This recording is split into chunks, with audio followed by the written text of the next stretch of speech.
Hey, what's up, guys? It's the Optimist. Welcome back to my YouTube channel. How you guys been? Hope y'all been good. So yeah, I was a bit busy. I was, getting my Netflix on. I watched a very interesting series, and it was produced by Mike Flanagan, who was the producer of the previous series before it, The Haunting of Hill House. And this one came out in October 9, 2020, and it's called The Haunting of Bly Manor. And it had the recurring cast from The Haunted Hill House: Victoria Pedretti, Oliver Jackson Cohen, Kate Siegel, Henry Thomas, and it focuses on this mansion that the locals are saying is haunted. So we focus on this young lady. Her name is Danny Clayton, and she gets a job from Mr. Wingrave to watch his niece and nephew, be a living caretaker, and just take care of them. And that's it. It's a bit sketchy because you're the uncle. You're supposed to be taking care of the kids yourself, and why are you so? Why are you trying to get a nanny to take care of your niece and nephew, and you're right there? It's a bit weird. And he never, like, once goes there. He says if it's not a life and death situation, if the kids aren't dying, do not call me. Or, if it's not a emergency, don't call me. And just keep his secretary posted. So that was a bit strange. So we follow Miss Clayton, Danny, her life. It's a bit interesting because her life is there's this ghost that keeps following her around in the every time she looks at her reflection, she sees it in the back. He had glasses that reminded me of headlights, like truck headlights. And it turns out that this ghost that's been following her all this time, every time she looks in the mirror, it's her dead ex fiance. His name was Edmund. Turns out that Danny is actually a lesbian. She was engaged to this guy. They were supposed to get married a couple of days. Then she told him that she might be into girls and not into guys. He never took that very well, and they broke up. And they're, you know, the thing is, life came at him so damn fast. I'm not even exaggerating. The second that he broke up with her, they broke up, and he stepped out the car. A truck crashed into him, head first, boom, and he died on the pavement, on the floor. So that ghost, I guess her guilt, just kept following her around every time she looked in the mirror, look at her reflection. Boom, he's right there, behind her shoulder. Hi, how you doing? Remember me, your ex fiance that you killed? Quote quote. So, yeah, that guy kept following her around. So she was a bit on edge, kept having panic attacks, and she was just not good with closed spaces because she always felt him behind her. So she was not taking that very well. And during her stay there, she found out there was some a bit of a strange things going around at Bly. Flora had this dollhouse that could pinpoint like where everyone was. For example, if Owen was in the kitchen, the dollhouse would show him in the kitchen, or if Miles was in his bedroom, it would show that, or if Hannah was like in the bathroom or with Owen in the kitchen, it would show it too. So that was a bit strange. I found that very interesting, that part in the whole series. And there were some other dolls that I couldn't figure out. Like, I've never seen those dolls before. And it turns out that they were actually dead people that were ghosts in the mansion. That was like, there was like this man, Wingrave's right hand man, Peter, that everybody thought, after he took his money, took Wingrave's money, took the dead, deceased, yeah, because Flora and Miles, the kids, it turns out that their parents died. So Wingrave's trying to get a caretaker to take care of his niece and nephew because of his brother and his wife's unfortunate passing. And the thing is, though, Flora might actually be his daughter. It turns out he was cheating. Well, his brother's wife was cheating on him. And, they might have conceived Flora, which I found very, very weird. Like, come on. Like, woman, what are you doing? His brother? Really? How could you do this man like this? He gave you the world and you do him this dirty? That's not right. So, his brother cut him off, and a couple of weeks later, when they went on vacation, they died. I guess very horribly. We never really found out how they died. I think it was a plane crash or a train crash or something. And the guilt, the guilt from what happened and what led to it, that guilt kept following Wingrave around. So he couldn't like bring himself to go to the house at all. So he hired Danny to do that. So yeah, so Danny, Peter, let's go back to Peter, the guy who stole all his money. Turns out he's a ghost too. We find out that there's this thing at Bly that comes out at night from the lake, and it walks the grounds of the Bly Manor and goes into the deceased Wingrave's bedroom, comes back out. She repeats this routine every night and goes back in the lake. Peter, unfortunately, when he was leaving to finalize his criminal activities, went in our path. The women grabbed him by the throat, broke his neck. He became a ghost as well. Welcome to the Ghost Club, Mr. Quint. So, Peter was trying to find out how he can get out of Bly. He can never leave the property because he's a ghost now. That woman did something to him, and it seems that every person that she interacted with, they are stuck in Bly. They can't leave. Like they try to run to the end of the property, boom, they go back to the same place that it killed them. So they were like tortured souls, lost souls in the place. There was a kid there with no face. There was a woman upstairs in the attic with no face. She looked like she died from the 70s or late a long time ago. Black and white pictures, long time ago.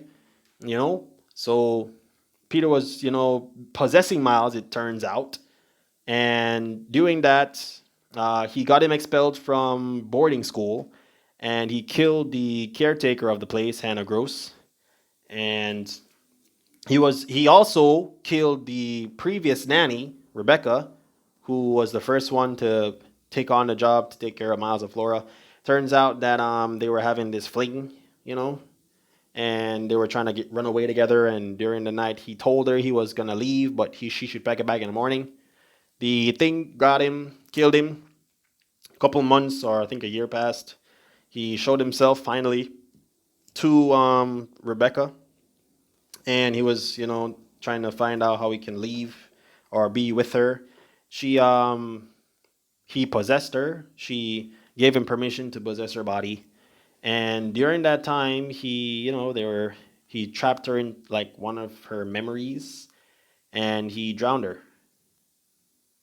Yeah, man, that man's a piece of work, isn't he? Like he's a bastard for real. Like he possessed this woman who was trying to do something with her life. She was so brilliant, such an educated black woman. Drowned her in the lake, you know. And now she's a ghost as well. She's stuck in Bly. She can't leave. So now Peter and Rebecca are stuck at Bly, trying to find out how they can leave this place because this woman in the lake, she just has this power. Everything she kills or anything that dies at Bly just doesn't leave. It just haunts the ground. So when Peter possessed Miles and threw Hannah in the lake, pushed her in the lake in the well, she became a ghost too. She was trapped at Bly, but we never found out until I think it was episode 5 that she was actually dead. And Danny, who just came there, was interacting with a ghost the entire time. Hannah didn't realize this. We didn't realize this until Peter finally told us that, yo, lady, stop living in this dream. Stop generating clothes and, thinking that you're still alive. Look down this well. You dead. So, she finally figured out she was dead. And, it was just crazy, man. During this time, the whole time, they were just trying to they were just trying to find out who this lady in the lake was and why she's just going around killing people and why she just does this routine every night. Just, gets up, goes to the bedroom, the master bedroom, come back down. It turns out she was actually, she was like, it turns out she was the first owner of the Bly Mansion. Her name was Viola, and her father was the person in charge of Bly. He was the man that was the first owner of the Bly Mansion. So she was a vengeful spirit, I should say. She never really quite moved on because she was waiting on her daughter, Isabel, to come back to Bly. It turns out that her sister Perdita, I should say Perdita. Yeah, she they were together because at one point their father died, so but he never had any sons. So they stood a chance of losing the mansion if they never got married. So Viola got married, you know, did the marriage thing, and life was good. Marriage was good. She finally had a daughter called Isabel, and she was gonna be the owner of the Bly Mansion after she passed away.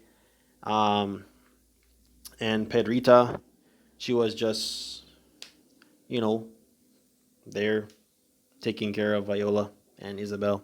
Viola got sick, unfortunately. I think she had like tuberculosis or something similar to that. She kept coughing up blood. She was like looking so sickly, and she was just so stubborn, bro. She was not dying. The sickness, she had it for like 5 years, and Perdita, you know, thought it was a mercy kill, suffocated her and killed her, but she never left. You feel me? She was like stuck at Bly because it wasn't she wasn't willing to go. She wasn't willing to leave, so she was just stuck there. And Perdita and Arthur, they kind of had a little thing going on after Viola died. And Viola had this chest with her clothes, and she was gonna pass it down to her daughter Isabel. So when she came of age, she could wear her mother's clothes. So it seems that how the producers did it. It seems that Viola was like actually in the trunk, like her spirit was in the trunk, and she was just in there. She was just waking up, walking up and down, just waiting on Isabel to get older so she can see her put on her dresses and stuff. Then she would like leave. But that never really came about because Arthur, he was not very good at finances. He was close to bankruptcy, so the mansion was at a really high risk of like being dispossessed or taken out of their name. So what Perdita did, she came up with a brilliant idea to open Viola's trunk to sell her dresses to try to keep them afloat. And Arthur was really really against that idea. That was his last wife's dying wish to not open the trunk until Isabel came of age. Perdita did not like that, so she took the keys to the trunk behind his back and opened the trunk. And Viola was very, very upset, man. Like she was so upset that when Perdita took up one of the dresses, some hands just shot out of the dresses, choked her to death, man, killed her in the attic. So, she became one of those ghosts in the attic that we see occasionally with no face. So she was dead for a long, long time in the house, just there, not leaving. So, when Arthur like saw what happened when his new wife opened the trunk, he was not gonna stay in the house. He took Isabel, they locked the trunk, threw it in the lake, and that was how Viola came to be. And she kept on going to the master bedroom to see if her daughter was there to, finally get closure so she can leave. But that never came. So she just became this faceless entity that always came out of the lake every night searching for her daughter who never showed up. And unfortunately, Peter got caught in that, and Danny got caught in that as well when they were trying to leave the banner. And the thing almost killed her, but Flora went in the way and told it to take her, and it did. And as soon as she was about to go in the lake with her to spend her rest of her days with Viola, um, Danny said some words, and the spirit possessed her.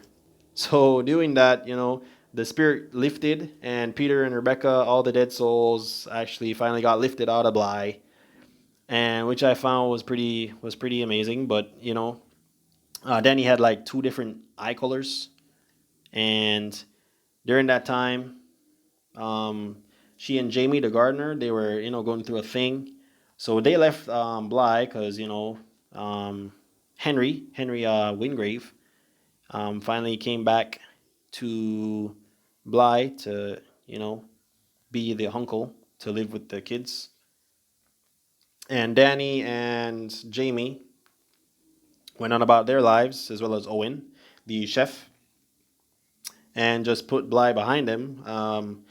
While Danny was being possessed with the spirit, it didn't like take over immediately. Like it gave her some years of her life, some good couple of years. It was a very evil spirit, bro. Like this thing, if he got possessed, if Danny actually got possessed by this thing, it would really do some evil stuff. So she was keeping it at bay, which I applauded. I mean, I don't know how she did that. So I think it took like about 5-10 years during Jamie and Danny's relationship, and how they were just taking the day one day at a time. When finally Danny realized that she could not take a hold of this. She couldn't hold it at bay anymore. And one night she was just sleeping, and the demon, the entity, finally woke up and was so close to killing Jamie. She left, went back to Bly, and drowned herself. Jamie saw a letter in the morning, went to Bly, actually went down in the lake, saw Danny in there, drowned, dead, and that was pretty much it. That's how the story ends. And we find out that Jamie was actually the woman who was giving us this whole monologue, this whole narration of a story to this young couple who was getting married. And it turns out that it was actually Flora who was getting married. She got older, doesn't remember anything that happened at Bly, and now Jamie's just advising her to cherish people you have in your life and never let them go. And Jamie to this day was still waiting to be visited by her lost lover from from that she lost at Bly. I thought it was a very good show. It's there's a lot more stuff that I could be talking about, but I didn't want this to be like a 30. I know you guys are not gonna sit around listening to me talk for 30 minutes. This is already long as it is, so I'm just gonna cut it right here. If you're interested in what I just said, you can give it a watch. It's about 10 episodes long, and it's very interesting. Every episode has been interesting. It wasn't lame to me. So you can give it a try. It was a very good watch. I would watch this again. I give it like a 8 out of 10. It never really had much jump scares, but I mean, come on, bruh. Horror is not always about the jump scares. The ghosts were not. I mean, the ghosts were there. They weren't really interacting with the characters much, but it was good to like you're just walking and a ghost is just in the hallway and you're just walking, not really noticing it, and it's just there looking at you.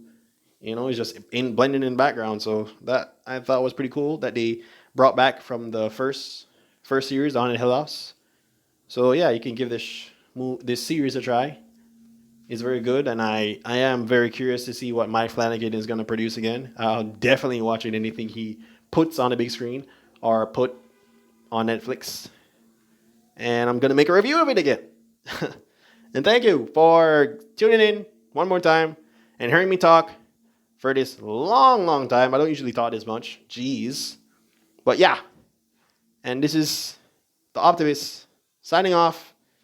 Enjoy the rest of your day and stay safe.